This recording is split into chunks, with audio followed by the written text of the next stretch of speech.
நம்முடைய இரட்சகராகிய இயேசுவின் நாமத்தில் உங்கள் யாவருக்கும் என் அன்பின் வாழ்த்துக்கள். ஆவியானவரும் நமது பலவீனங்களில் உதவி செய்கிறார். ரோமர் 8:26 அந்தபடியே ஆவியானவரும் நமது பலவீனங்களில் நமக்கு உதவி செய்கிறார். நாம் ஏற்றபடி வேண்டிக் கொள்ள வேண்டியது இன்னதென்று அறியாமல் இருக்கிறபடியால் ஆவியானவர் தாமே வாக்கடங்காத பெருமூச்சுகளோடு நமக்காக வேண்டுதல் செய்கிறார். சிலருக்கு பணம் முக்கியம், பணக்காரர்களுக்கு அவர்களுடைய வாழ்க்கை முக்கியம், சிலருக்கு அவர்களுடைய கொள்கை முக்கியம். ஆவியானவர் நம் எல்லாருக்கும் முக்கியம். ஞானத்திற்கும் பலத்திற்கும் அறிவிற்கும் தயவிற்கும் நன்மையான காரியங்களுக்கும் ஏன் சாத்தியமில்லை என்று நினைக்கின்ற சூழ்நிலைகளில் நமக்கு உதவி செய்கிறவராகவே இருக்கின்றார். மருத்துவர் ஒருவர் பெரிய மருத்துவமனையை கட்டி அதில் ஏழை நோயாளிகளுக்கு இலவசமாக சிகிச்சை செய்து வந்தாராம்.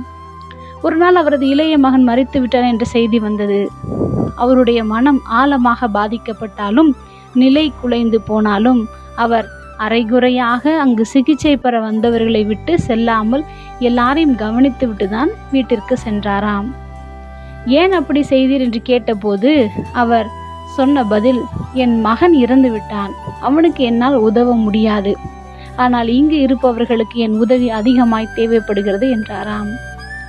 நாமும் கூட இப்படிப்பட்ட சூழ்நிலைகளில் நோயாளிகள் போன்று மனதால், உடலால், பொருளாதார சூழ்நிலையால், இழப்புகளால், தவிப்புகளால், சொல்ல முடியாத பிரச்சனைகளை சூழ்ந்து கொள்ளப்பட்டாலும் உதவி செய்ய ஒருவரும் இல்லை என்று எண்ணும் போது ஆவியானவர் தாமே நமக்காக வாக்கு கடங்காத பெருமூச்சுகளோடு நமக்காக தேவனிடத்தில் வேண்டுதல் செய்கிறார்.